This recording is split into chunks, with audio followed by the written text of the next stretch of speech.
life. Live it.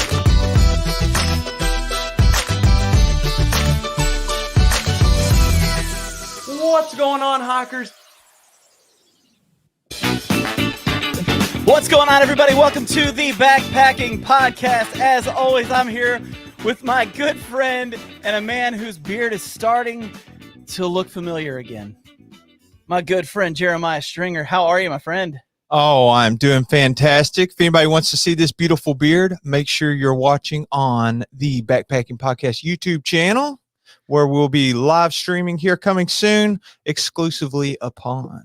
That's right. So take a minute right now when we're talking about absolutely nothing and go over to the Backpacking Podcast YouTube channel and get subscribed, because the more of you that are subscribed, the more of you are going to get to see these live streams.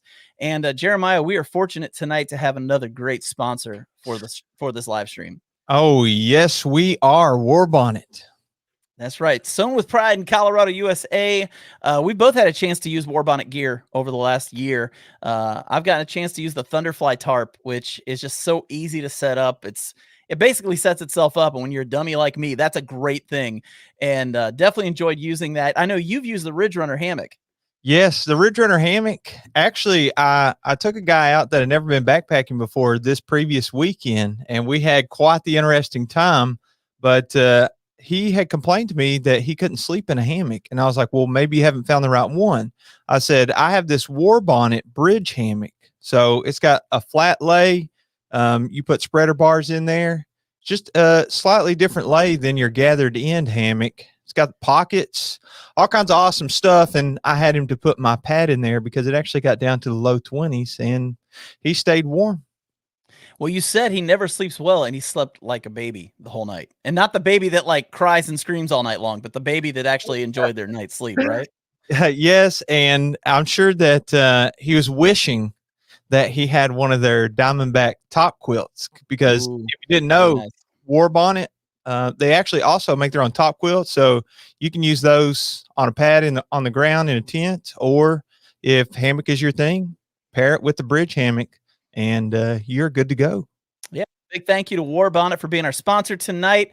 Jeremiah, we are fortunate to have a world-class hammock camper tonight. Hammock hiker, hammock backpacker, a guy who has thru hiked the AT, who has hiked many of the major trails throughout the Midwest, and whose channel has probably put out more how-to hammock videos than we've put out videos.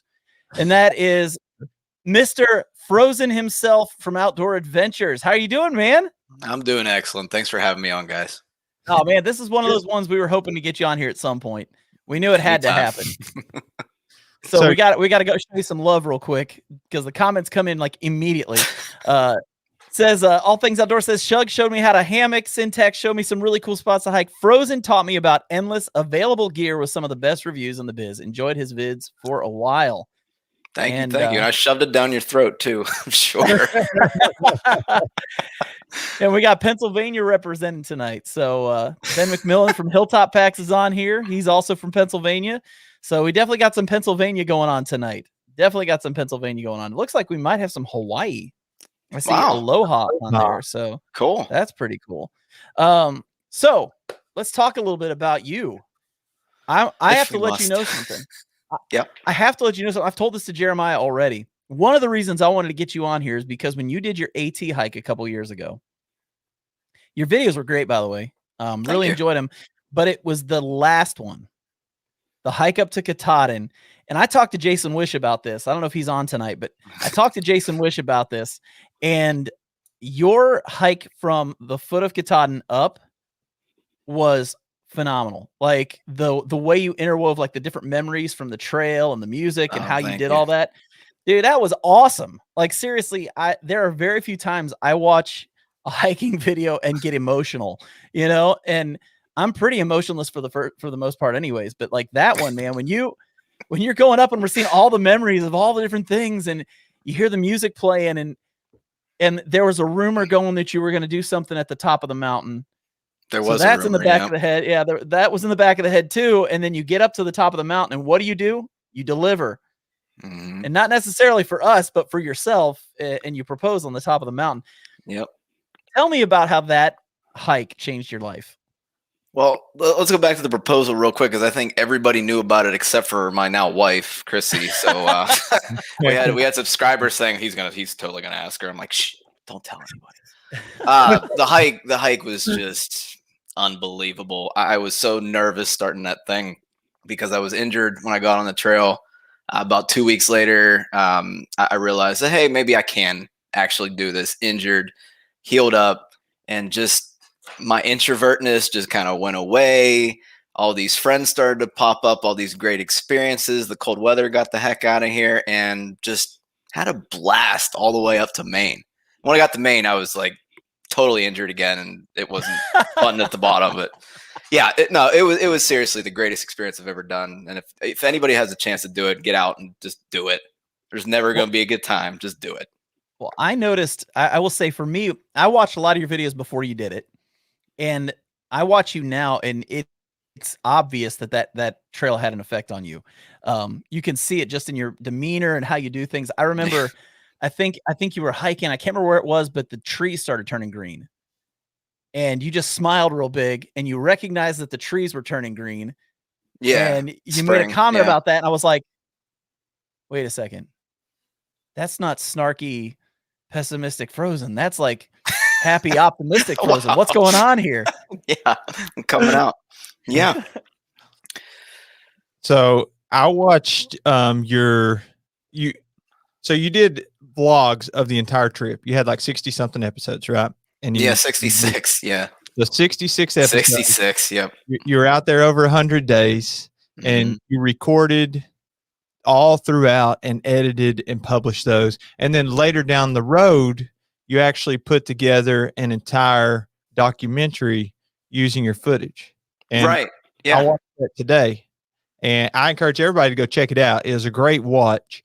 And I was curious, what inspired you to put all that together, and how did you approach it differently than just the trail vlogs that you were doing while you're out on trail? Going into the trail, honestly, I had no idea.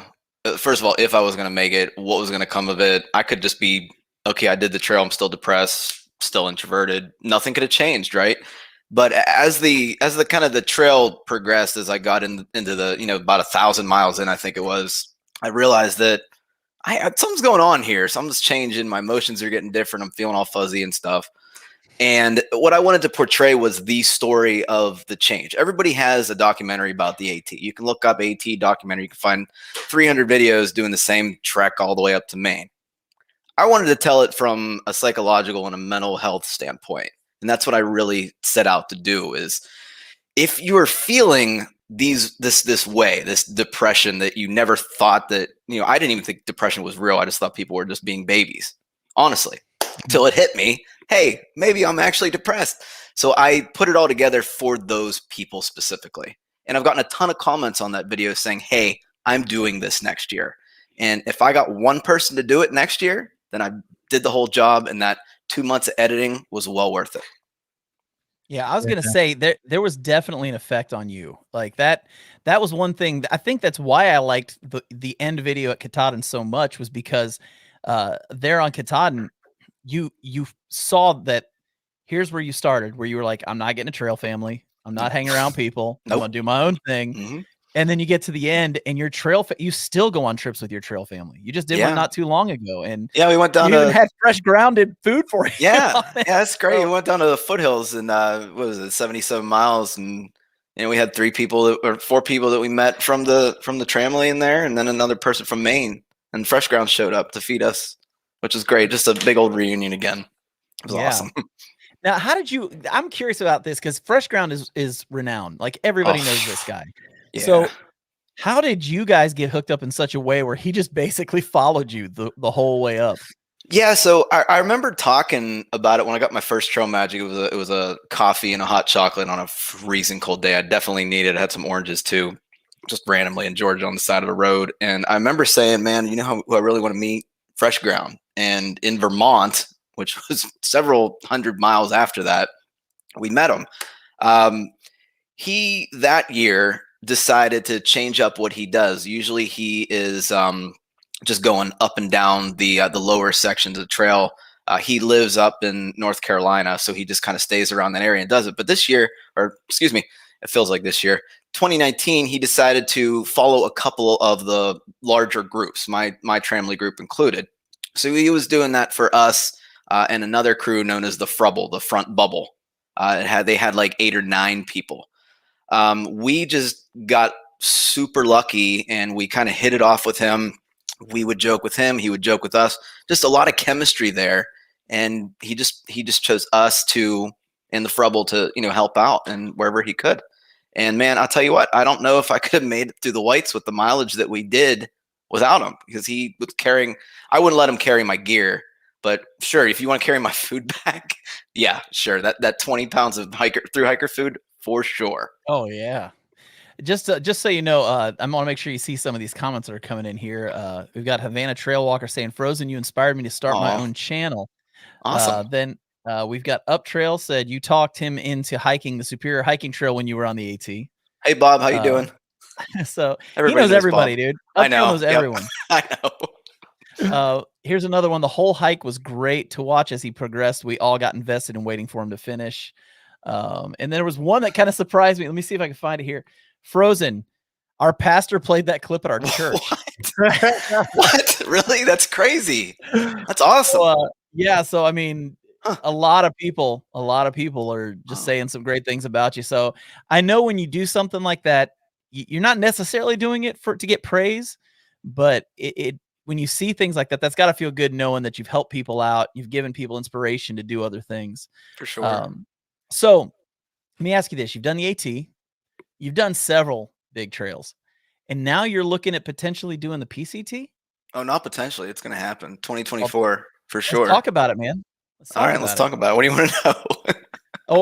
So what's the plan? What have you figured out about when you're going to start or any of that kind of stuff? Or yeah, ideally it would be April 2024. The current position I'm in at my job will more than likely end around that time. And before I switch jobs again, I would like to just roll through there. I'm sending all the money that I've made on YouTube to a bank account that I can't touch until the start of 2024. It's collecting interest, and since the tax return, just got that tax return back, and so far, if everything keeps going the way it is, I'm golden. So that's awesome. Yeah, that's awesome. My one of my tramily members, Kathmandu, he's going to be going Sobo this year. I think he's starting in July, so I'm going to be greatly looking to him for any kind of advice or inspiration. I can't wait to watch him. Well, I know I'm planning on doing the John Muir in 2024. So awesome. Who knows, if you happen to be coming at the right time, we may connect up or something on the John Muir. So that's pretty cool, man. So what is it that made you want to do the PCT? I think it's just the next logical step in the progression. I mean, I don't know. I did this great AT journey, and I learned so much about myself. Who knows what's going to happen on the PCT? I'll never know if I don't do it. You know. And plus the Absolutely. views, just the views, obviously. Oh yeah. Yeah. Oh yeah. Those mountains, you don't have those out Yeah. here. On the No. so I hear on the PCT it's a lot less social. Not that it's not social and you can't have a trail family, but on the AT it's like super social during a typical year. So I was wondering about your trail family.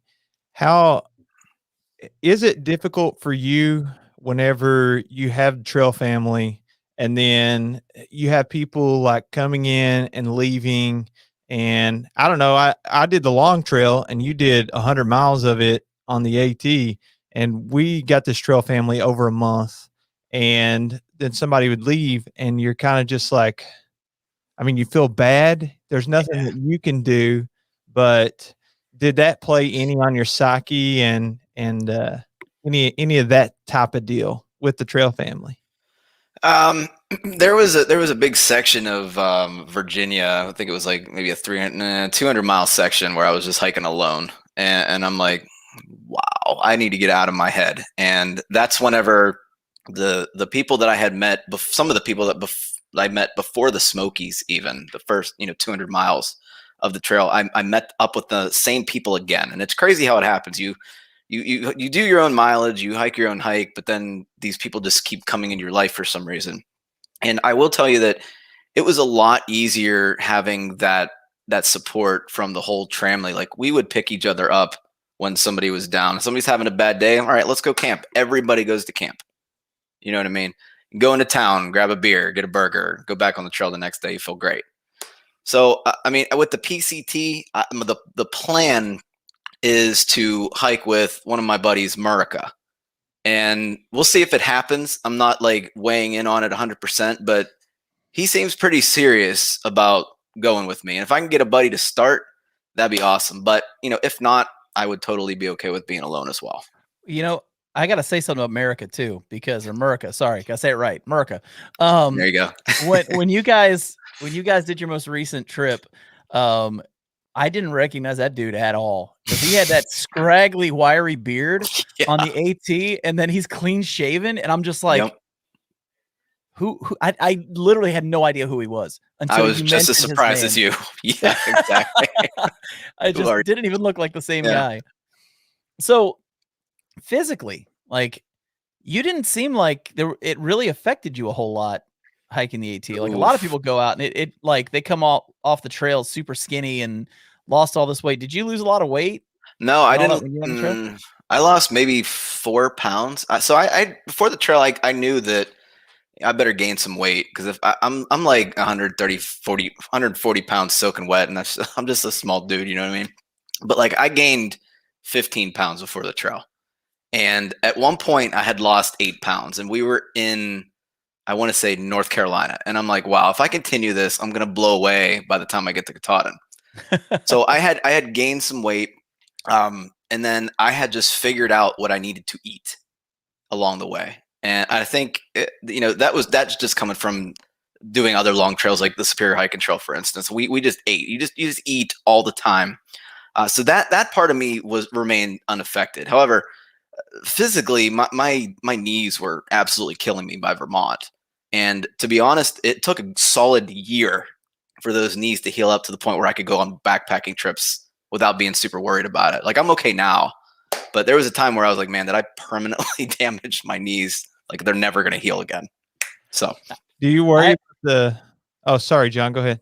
No, I was just saying, I met a guy who works at a local place here in town, and he had hurt his knees up. He just said point blank, he said for the next 2 months he was limping. He said he just couldn't walk normal after he did the AT. And going up and down the stairs. To do the CDT, I think he's getting ready to go do the CDT next. Oh, that's cool. So do you worry about the quality of the food? I don't know how you eat at home. I assume it's like a normal American, but on trail, like, you can see from your videos on your resupplies, and I did the same thing on any long distance trip. You eat high calorie dense food, junk food. Yeah. So how different is that than what you eat at home? And do you worry about the quality of food for that time that you're, on trail? So yeah, you're right. I eat like a normal person when I'm at home. Full dinner, breakfast, lunch, and dinner. Just your standard food. But when you're out there, and a lot of people don't get this, but you're doing these miles that sometimes 20, 30 mile days. Not every day, but some days. Mm. And you need those calories, and then you need that protein at night to recover everything, or else you're just going to be hurting. If you don't get those calories, you're not making it to the next campsite. It may work for you on a weekend backpacking trip. You can eat really super healthy in this, but you're going months, and it's just not going to work out. I knew that I wasn't eating the right foods when I got to this hostel called The Station, and I can't remember where exactly that was. I want to say maybe Virginia or something. Mm. I'm probably wrong about that, but like that's where I realized that, hey, I lost 8 pounds. It's time to start eating some Snickers. You know what I mean? Like you absolutely need those calories to get you going. Yeah, well, you're burning thousands and thousands of Oh calories a yeah, day. There's no getting around that. for sure. No getting around that. Ben McMillan's on here from Hilltop Packs, and he says he's pretty sure it was a Frozen Dolly Sods video that about 5 years ago got me go to Dolly Sods for the first time. So that's pretty cool. And then another one says, so many hiking vids out there. Nice when there's a personal, emotional side to it. Knockout Frozen. I don't know if that means we're supposed to punch you in I the hope you're head. not knocking me out. Yeah. But maybe they're saying you knocked it out of the park. But No, there we go. We'll have to go with that one. we'll make it that. We'll make it that. Frozen, are you following or helping any thru hikers this year? I don't want to say helping. Last year, 2020 was a very interesting year. I had originally decided to help 3 thru hikers. It was Wild, Nahamsha, and Frosty. And all that meant was I gave an open line to them to call me day or night. Text. We were on Google Hangouts. Says, hey, if you need any information about towns, you got stuck on gear, I will offer my advice as a lifeline, so to speak. So I'm not like, here, you need to do it this way. You need to buy this gear. I'm not doing that, which I think was very misconstrued throughout the hiking community. I wish I would have done it like that, but I offered it again out to Nahamsha and Frosty because they're hiking this year. They're doing great so far. So if they need anything, they just plug in information in the Hangouts group, and I respond with whatever I think. Well, and it was nice because you gave them kind of a platform too that they wouldn't have had otherwise. So that was Right. really. I just think sometimes just getting that kind of a rub kind of helps with people that are trying to keep up with what they're doing and everything. So that was really cool. Yeah, and some of my subscribers would follow them, and the comment section helped me so much on my hike. Just throwing subscribers at them to whoever wants to watch them. It's got to be emotionally helpful to them. How much Absolutely. harder is it whenever you have to record all? It may help, sometimes too. Like if I'm backpacking by myself, I at least have the camera to talk to at times. But how much does it hurt or help having to actually record everything and edit? I just completely lost the will to shoot stuff about 2.5 weeks in. Whenever I was hiking, I was like, this is just so hard that I need to put one foot in front of the other. Yeah, well, you could definitely tell the quality of my videos personally. Even I thought they went down probably about New York because that's when I started to get really tired. I try to do my best, but man, when it's raining out and it's 30 degrees, you don't want to film. And then I pushed myself just so I wouldn't get behind in the editing, because once I get behind on one video, I'm not going to vlog anymore, seriously. So I would hike all day, vlog it, and then at 8 o'clock, I'd be in my hammock or whatever, be in bed, and I would be sitting there while everybody else is snoring. I'd be sitting there on my phone on KindMaster editing the video just so I wouldn't get behind.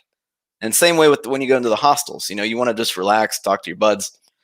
But it took a couple hours to edit every night and try to make some good content just to push that one person to get out on the trail and do it themselves.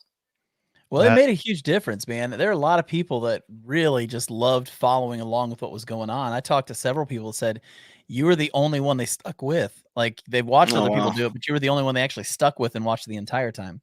I don't know why. Jeez. Well, we got another question for you on here. Have you ever considered the Frozen Trail or the Florida Trail through hiking? Another one was same question. Have you ever considered the Florida Trail? I think we were just talking about this before we got online. We were, man. I don't know if I can get past some alligators, dude. There's certain sections where you're underwater all day, and you got to worry about water snakes, copperheads, and alligators. I guess being in a hammock, it wouldn't be so bad, just in case you need to string up over the swamp. But maybe one day. I don't know. I think it's way down on the totem pole, though, for now. Yeah, it's so hot too, man. I love the ticker you guys got going again. I really enjoy that. Just started reading everything.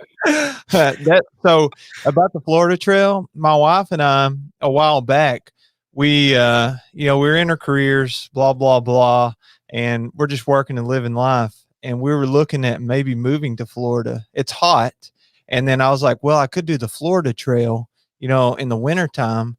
But man, you watch other people's videos and you research it, and you're like, walking through waist deep water, and maybe you step on an alligator. I wasn't at the time even thinking about the wildlife, but Yeah.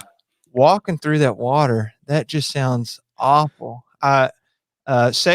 What's his name? Second Chance. Second Chance. Yeah. I follow him on Instagram, and I saw him. He posted something about like, this is how you take a break and cool down. And he was literally just sitting in the water. Yeah. He was up to his neck cooling off. And I was like, I just don't think that's for me. No offense, all you Florida people, but there's a lot of trails out there. I think I'll, maybe one day. Right. Yeah. There are literally thousands of them. Yeah. And that's, but you look at someone like Jupiter, and he's done it like 7 times. Dude, he's my man crush for real. I love him. Everything about him. Well, I know we're talking with him right now, trying to figure out a date to get him on here. So nice. I'll look forward to that one. He's definitely one of those guys that we want to get on here, but I think he's done it like 7 times or something. He's crazy like that. So amazing. Like, he's the dude that I turn to for gear advice and just get me a better hiker out there. Like, he's just awesome. I sound like I'm sucking up, but yeah, he's the man. Well, and he's freaking hilarious. Oh yeah. Like, I love when he does a comedy video. Like he just makes fun of everybody. Like, nobody's think of the weight off limits. savings. Yeah. Yeah. That one's cracked me up. He'll get you ultralight, man. You were pretty ultralight yourself, doing like, I guess that you were on a time crunch whenever you were doing the AT, and so you already have been backpacking for years, so you kind of got your gear dialed in. But Jupiter, he is like, I'm just going to lay on the ground on like a quarter pad. But you hammocked the whole way, right? Yeah, I did. Smokies. What'd you do about if you did hammock in the Smokies? You don't have to say so. But what did you do whenever you went to the Smokies and you're supposed to stay in those shelters? Yeah, so I didn't like that. So what I had done was I still carried my hammock and tarp set up, but in the Fontana Lodge right before you enter the Smokies and go up the first hill, I sent myself my Thermarest Neo Air X Therm. Okay. So I did have to stay in 3 shelters, and so it was actually great because it was a little bit colder than I wanted to be with just a single 20-degree quilt. So I just stacked my underquilt on top of that, and I essentially had like a 0-degree quilt. I was nice and toasty the whole way, but I'd rather would have been allowed to stay outside the shelters. Yeah, there's nothing with the hammock, dude. Yeah. Whenever I was on the long trail, there's 2 people in my trail family that they both had hammock the whole way, but sometimes you're just above tree line, and so it makes you stay in the shelters like no matter what. There's a couple of times that the people at the shelter, it was like completely empty, and there's somebody that lives at the shelter during the backpacking season, and they let them set up their hammocks like in the rafters on the upper deck, which is super cool. But some of them, they had to sleep in the shelters. So like one of them, he'd just lay on his trash bag that goes inside his backpack. I was like, man, that has to be the worst night sleep ever. Yeah, for real. Went from hammocking to laying on wood slats. So couldn't do it. So last like February 28 or 2020, it was me and then I think 7 or 8 other YouTubers. We got together and went up and backpacked with Dan Becker up in Wisconsin in February. And we had a couple guys from Minnesota come down. Rob Pelton and Jeremy LaCroix came down. The Shill brothers came up. Chad from UGQ was there. Obviously, Dan was there. Well, we all hiked down to the shelters each night, and most of us were in hammocks. And so we had our hammocks set up all over the place. So we get the second night, and we go down and we walk and look at the shelter. There's eye hooks up in here. We hung 4 Wow. hammocks in that shelter. Like there were 4 hammocks in that shelter. It was me and Chad and Rob and Jeremy were all in there. And I was talking to Andy Schill and I said, man, sorry, we didn't have enough room for you. He goes, I'm not sleeping there with a bunch of you snorers. There's no way I'm sleeping there with you guys. Yeah. So Bunch of stinky snorers. well, and that was the weekend I found out that I had COVID. So we don't even want to talk about that story. Oh, That was a fun week. That was pre-COVID awareness, though. That was before anybody knew what it was. Yeah. Yeah. You're a super spreader. I went to this conference thing down in Florida a week later. I probably spread it across 20 different states and didn't know it because I didn't even know what it was at the time. So, well, let me ask you this, Frozen. Since you had the hammock, did you stay away from everybody, all the snorers? Did you bring earplugs? How'd you do it? I brought earplugs. The heroes work really well because they're like the ones that like blow up in your ear. One of our trampoline members was the worst snorer, Catmandu. Love him to death, but man, sometimes I got stuck with him in the same room in the hostels or something. But yeah, I try to stay way away from. See, I think the people that snore should give comfort to the people that don't snore. Like it should almost be like a lullaby being sung to them. I mean, Jeremiah, he'll never sleep near me, and it really hurts my feelings. I just don't understand it. You remember, John, you and I met up with Jason Wish and Mr. Backpacking with Jason, sir, at Red River Gorge not too long ago. Yeah, and we all had hammocks, and then Jason and I had tents. So I let everybody set up, and then I went like as far away as possible. Yeah, like the next campsite down, way down the trail. Somebody commented on that video recently, and they were like, I was just wondering if you all ran out of room or something. Like, why do you go backpacking with people and then you go stay at a camp, like at a different campsite? And I'm just like, man, if you had to stay with those guys, you'd know exactly why. Yeah, I'm a light sleeper as it is. See, I'm just singing you a song at night. That's all it is. I'm just singing you a song. Mm-hmm. It's the song of your peoples. Yeah, that is the song of my people that I'm singing. Spoken like a true snorer, dude. We got another comment on here. Frozen is partially to blame for the exponential amount of gear I've acquired over the past few years. You're welcome. Did you do a whole lot of tarpless Frozen? No, not one night. I set it up every night. Really? Yeah, something about it. The one time I did it, I had a bad experience. It rained that night, so I just haven't done it again. I didn't even film that. That was on the Laurel Highlands trip that I didn't film. But yeah. Let me ask you this. This is a question that Jeremiah and I ask everybody. Okay. We both like to go on like shorter trips and not video anything and just enjoy the trip. Do you do that? I do, but see, the thing is, I've talked about this before, but I don't tell anyone because everybody will get mad if I don't film it, which is funny. But yeah, sometimes I do sneak one in there. Sorry, guys. That's okay. I do it. I'm the worst for it, man. You know, I will actually go out. I'll take my camera and everything and like start the film. And then halfway through, I'll be like, not happening, bro. Yeah. I've had that same thing, dude. It's hard. It's harder than people think, I think. Yeah. Well, with all that said, are you going to vlog the PCT? Oh yeah, for sure. So the plan is, save the money up. Obviously YouTube is generating not a lot, but enough to help get me on the PCT. So I'm really relying on the subscribers to actually support that hike. And then I'll give back as much as I possibly can with information after I get back. Yeah. The YouTube, it definitely helps offset the cost of like the gear and the travel and all that. For sure. It's very expensive. How much did you spend on the AT, and how much are you trying to have at least saved back for the PCT?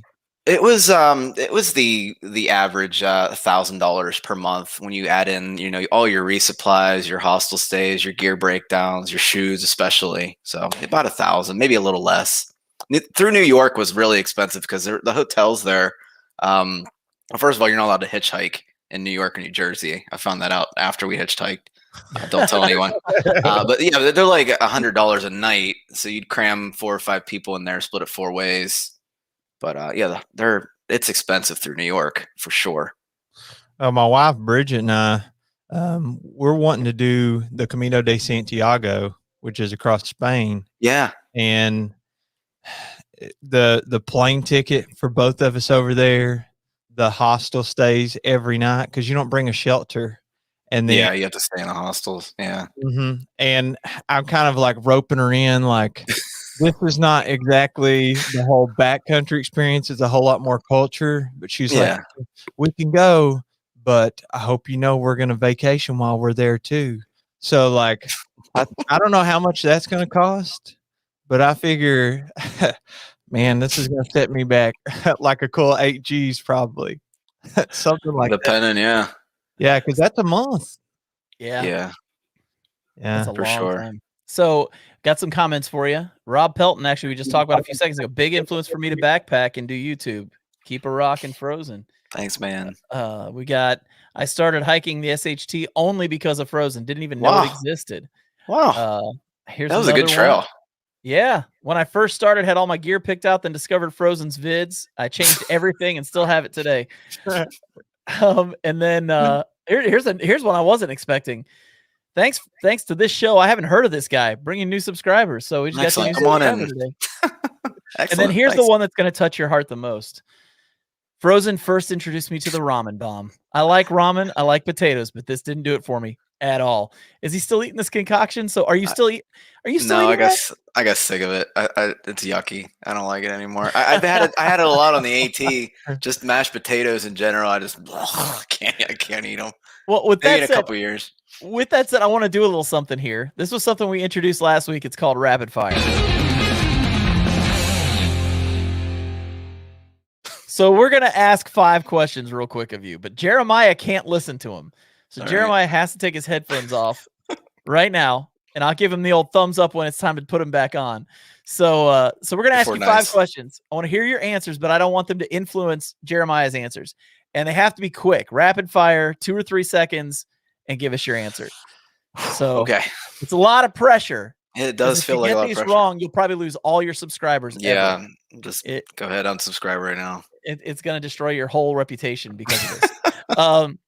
So what is the longest day of hiking you've done? 33 miles in Pennsylvania along the AT, and it sucked. Really? Yeah.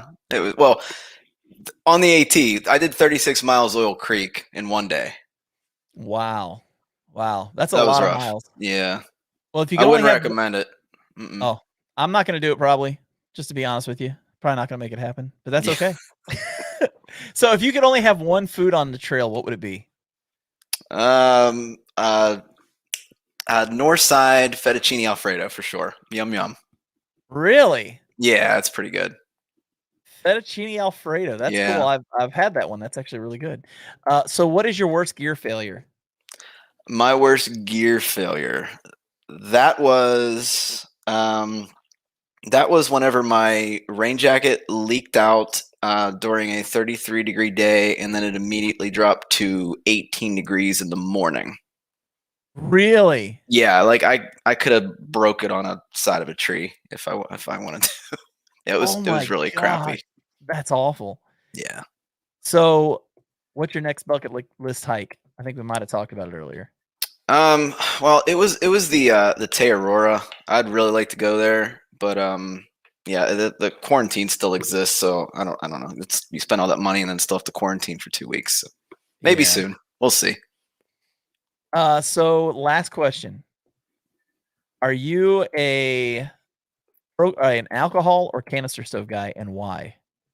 The AT actually converted me into canisters, and I actually do both now. I like them both equally.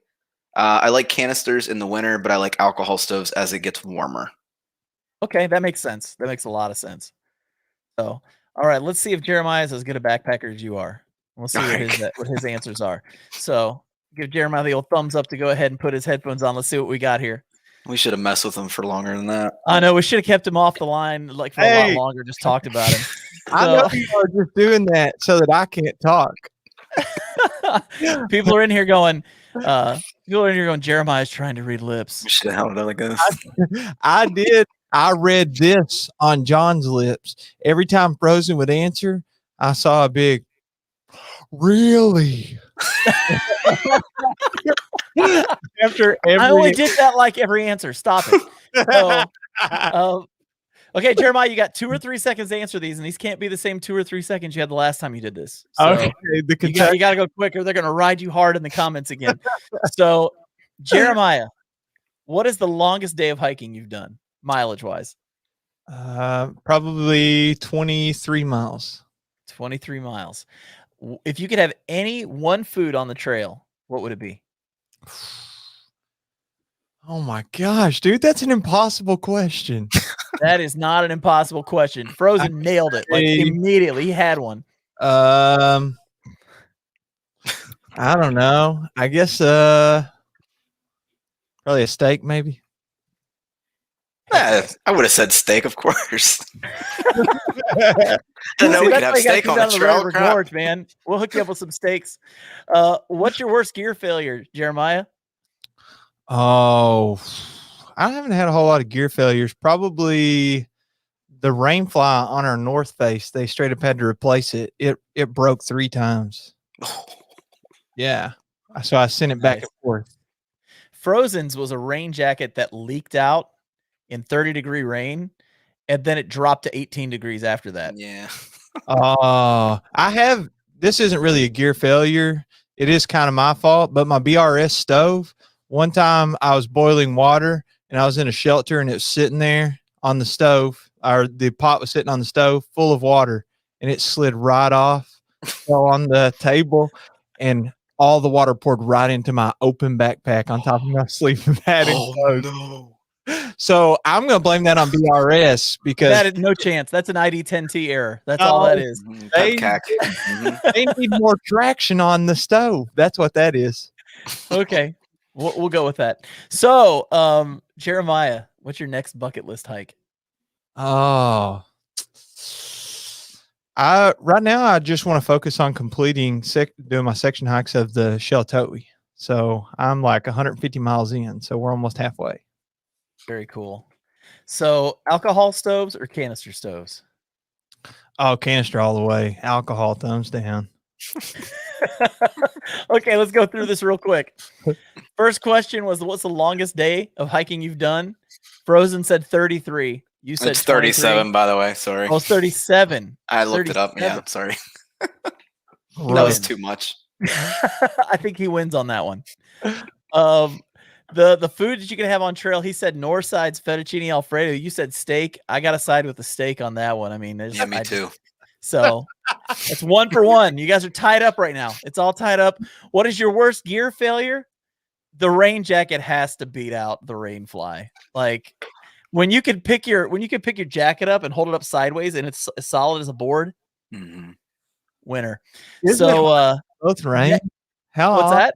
Isn't it funny? It's both rain. Rain got us I know. both. Bro. My Cold biggest rain, gear failure yeah. was my cell phone getting destroyed by the rain, and it was supposed to be a waterproof phone. Like, Oh, yeah, so Wow. What yeah. phone? So I Anyways, don't get it. it was the iPhone 10. Okay, yeah, I would never get And- an iPhone. Oh, yeah, you're not an Apple guy, which is fine. No. But you're a computer guy. Computer guys don't like Macs.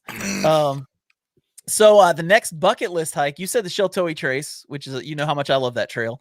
But he said the Terrorora, and which, come on, I don't know tell about that trail. tell us a little bit about the Terrorora. I don't know much about it either, to be honest with you. I mean, it's just you got to look at. I can't even explain it. Just look it up on Google Images. You'll be amazed. It's like the PCT on steroids, Wow, that sounds a lot better than Sheltowee. right? Yeah.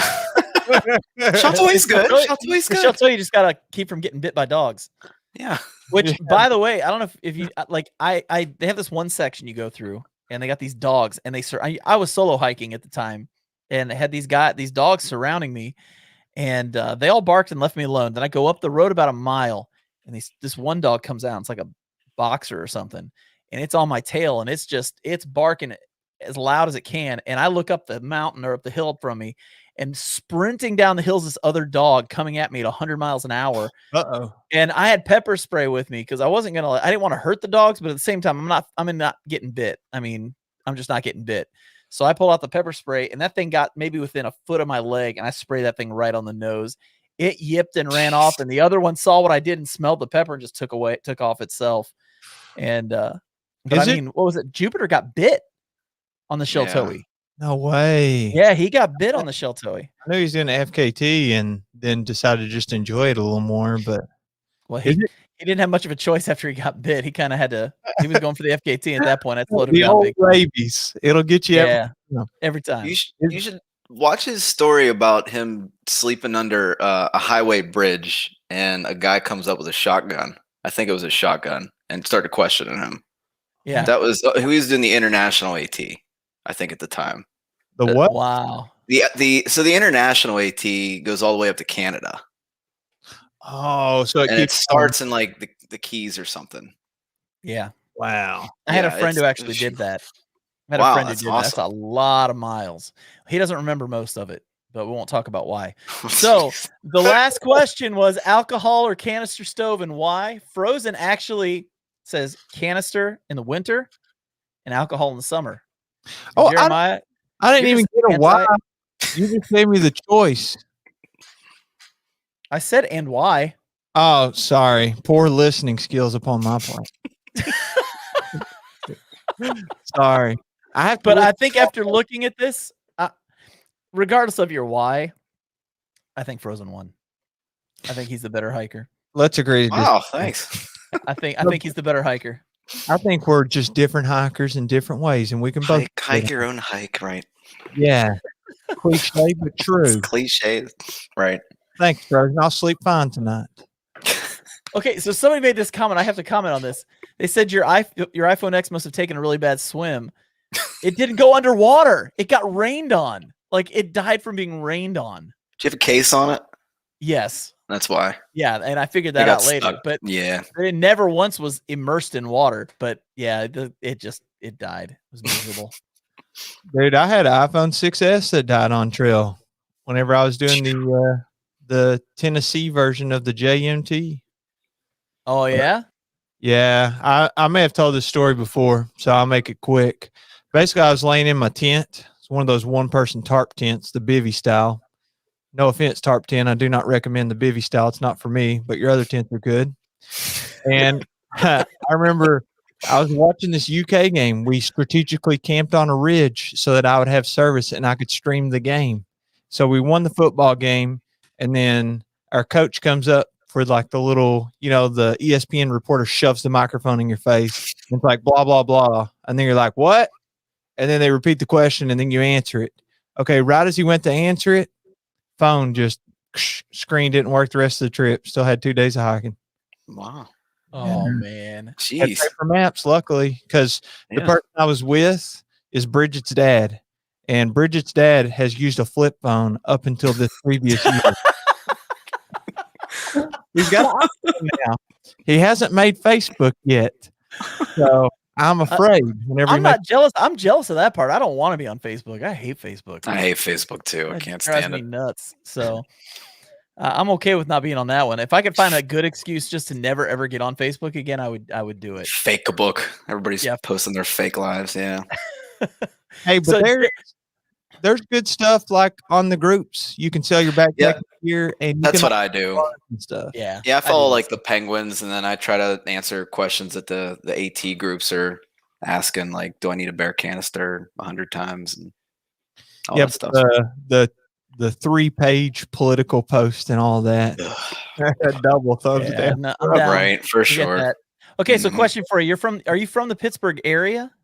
Yeah. Okay. Well, not originally. I'm originally from Virginia, but I was only there for like a week. So it doesn't. I'm from Pittsburgh. Yeah. Cool. So are you a Steelers fan? No. Oh, once I get rid of Roethlisberger and awesome. Tomlin, then I'll be a Steelers fan.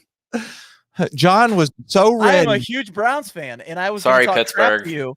I was going to talk crap to you because my Browns were actually getting better, and now I like you more because of the fact you live near Pittsburgh and you don't like the Steelers. So I'm cool. It's not that I don't dislike them. I like the Penguins better. I'm a hockey guy. Yeah. I had a buddy in college. He was a huge Penguins fan. We actually took our spring break and we went to Pittsburgh. We went to Toronto, and we came back down through Chicago. And we watched NHL games at all of those. My subscriber count's dropping. Hold on, wait, crap. Ah!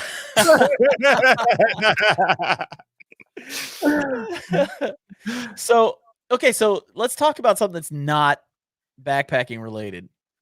You went from being a single dude living on his own to being a dad in about 13 seconds. Yeah.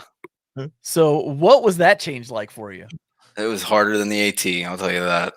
I'm still it's been a great experience. It really has. I'm not just saying that. These kids, Chrissy had 2 kids going into the relationship. These kids look up to me. We just got done playing. I just taught my stepdaughter how to play blackjack, which would teach her how to count. She's in kindergarten. And she beat me twice in a row, which I really don't want to talk about. But Wow. you can just see the love in the children's eyes. It's great. It's a great feeling being that role model in these kids' lives. And the coolest thing is they both want to go camping. So I think I'm going to take them car camping this summer once it warms up. That's cool. I'm taking my 4-year-old daughter car camping this summer. I told her last year, she wanted to go last year, and I said, "You're not potty trained." I said, if you want to go car camping, you got to be potty trained. So yeah, like within 2 weeks, she was potty trained. Okay. And so this year we're going to go car camping, and we're going to see how she does. And if she does well a couple times with that, we may try and do like an overnight backpacking trip and see how she does with that. They beg me to go. I was like, guys, we're doing 30 miles. You're not going to make it. We did 2 miles and they were crying. You know what I mean? But yeah, I can see both of them wanting to get out and do some stuff with me. So that's really cool. Now, Jeremiah's ahead of the curve on us, though. He's ahead of the curve on this. He's already taken his dogs out, so he's already beat us to it with taking the kids out backpacking. I'm not one of those people who claims that their dogs are children. You can call me a dog dad, but that's nowhere close to actually having kids. I can only imagine the joy, but also the difficulty that comes with having kids. There's a lot of pressure, yeah, definitely. Yeah, especially if you haven't been doing it the whole time, from birth. It's just you kind of get thrown into the mix. Yeah. But, how old are the kids? 6 and 7. Okay, so when you do the PCT, I saw that at the time she was your girlfriend, and she got to come visit you, and I guarantee you that's absolutely wonderful. Because whenever I was away from Bridget I was like 2.5 weeks in, and I was like, the only thing I want right now is be able to see my wife. Like I miss seeing my family.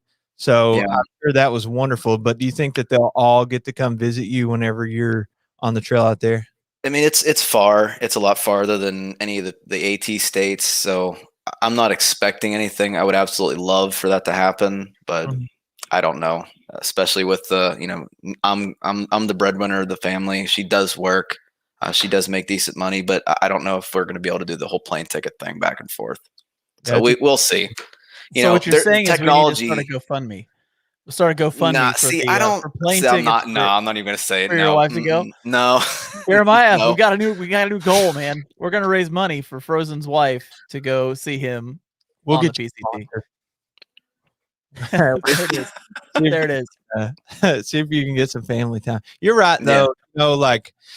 There's a big difference between like whenever you used to thru hike versus now. And, I was joking around the other day, like my wife and I, whenever we were kids, right. And we started dating, we were in high school, and you just lay and talk on the phone, and then you'd fall asleep and it'd still be on the phone. The kids today, they like set their phone up and FaceTime each other and fall asleep FaceTiming each other. Wow, that's weird. So, I can't imagine doing that. I think it's odd too, but I'm saying that while you're out there, at least with the technology, how you can stay in touch with like satellite communication, and when you have service, you can FaceTime. It's not the same as being able to like actually be there and see them face to face, but at least the technology enables you to stay close. You know, share the moments. Yeah, for sure. Yeah, and she'll get to watch your videos. At least she was actually the one uploading the videos. Like I would send her the final video, but she would ultimately be the one to title it and do all the crazy stuff, so I didn't have to. So she helped me out. I'm not sure I could have done that whole editing thing because it was a lot harder than I expected. Yeah, that was very nice of her. I mean, just thing about even the AT is, someone putting the tags in, you know how long the tags take. yes. Phew. People have no idea that No. we don't do any videos. Nope. Oh, it's a The lot of most work. annoying part isn't the editing; it's titling and thumbnails and all that other stuff. Thumbnails, yeah, for sure. Pulling that one screen out of your video to do a thumbnail. Yeah. And hoping that it's in focus. That's the kicker. You got to hope that it's actually in focus. Right. So, well, we are at the 55-minute mark. It goes pretty fast. Yeah, it always does. But we got we actually have some people on here who don't know you apparently. Which I didn't think that would be possible. But do you want to give everybody the best ways to find you online? Yeah, sure. I'm on a couple different social media platforms. Mainly, I stick to YouTube. You can find me just Outdoor Adventures. I'll be the first thing that comes up. Instagram's really long. It's Frozen's Outdoor Adventures. So if you want to type that whole thing, I'm always posting pictures up there. And I just got back from a trip in West Virginia where it got down to 16 degrees, and it was a real fun time. So be sure to follow. That's crazy, man. That's cold. So what's the next trip you're heading on? I am not sure at this point. I know it's going to be in 2 weeks. I just don't know where I'm going yet. I have a big list of all these, like a big notepad file of places that people say, hey, you should check out this place. You should check out here. So I just kind of run through the list, whatever looks good and fits in within driving distance and it works out with my time frame. I try to go. Very cool, man. Very cool. Well, stick around. We're gonna start wrapping things up, but stick around. Don't go anywhere. Definitely want to talk to you a little bit after this. And I know if I'm speaking for Jeremiah, myself, and probably Mr. Backpacking with Jason, sir, we can throw him in there too. But anytime you want to come down the Red River Gorge, you just let us know. We'll get you a steak. We'll make sure we feed you the right way. Alrighty. So thanks a lot, man. You got anything else, No Mr. problem. Jeremiah? If you do want to come down to the gorge, man, I think Ben lives fairly close to you, so you all should carpool and see if we can do an overnight or something. When are you going? Well, that's up to you, bro. Whenever you're free, we'll talk off air and yeah, it's fine. You be able to set something up for the summertime or something. Okay, sounds good. Good deal, man. Appreciate it. Thanks. I had a great time, everybody. Yes, sir. We'll talk to you later. All right, see you guys. Always, man. What is it with these guys? They're great. Cool. I can't think. We haven't had a bad guest yet. No, no. It's always a good time, dude. Every single time. Every single time. So, Jeremiah, who do we have on next week? We have Rue McKenrick. And if you said his name right this time. You say his name wrong. No, that's you, bro. That's not me. Let the record show. It is Rue McKenrick. If you haven't heard of him, you should go follow him on Instagram right now and check out what he's doing. He's doing the American Perimeter Trail, which is basically devoting his life to making a trail all around the U.S. Yeah, and, completely around the perimeter of the U.S.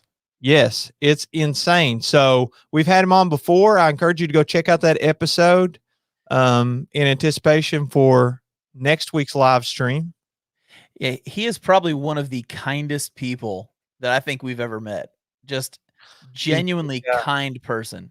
Yeah, and absolutely loves the backcountry. Absolutely. So, Jeremiah, you got any trips coming up? Well, I don't know. Hopefully, you and I may have something in the works with a former guest that we had on that does a lot to give back to just wildlife in general. The backcountry cleans up a lot. So if we can go on that, hopefully there. And then maybe we have spring break pretty soon. So maybe I'll get out in the woods. We'll see. See how it goes. Yeah. I was supposed to go to Land Between the Lakes tomorrow. And the two guys I was going with, one of them had to pull out for something going on, like health-wise. And the other guy, his wife had something health-wise. So they both had to go to the hospital for two different things. Oh, no. So I'm probably just going to go hide somewhere tomorrow night. I'm going to go find a place to spend the night and just go sleep in my hammock for a night and not tell anybody where and just enjoy being away from all humanity. That sounds amazing. So, yeah, because you had a little knee trouble yourself. Now you're getting all healed up. Yeah, dude. This is the first time this will be the first trip I've had since the beginning of January when I jacked my knee up.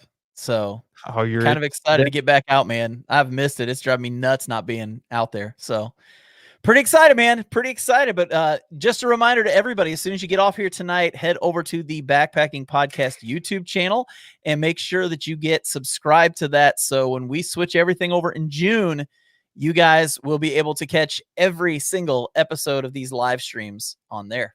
Absolutely. And thank you everybody for joining us.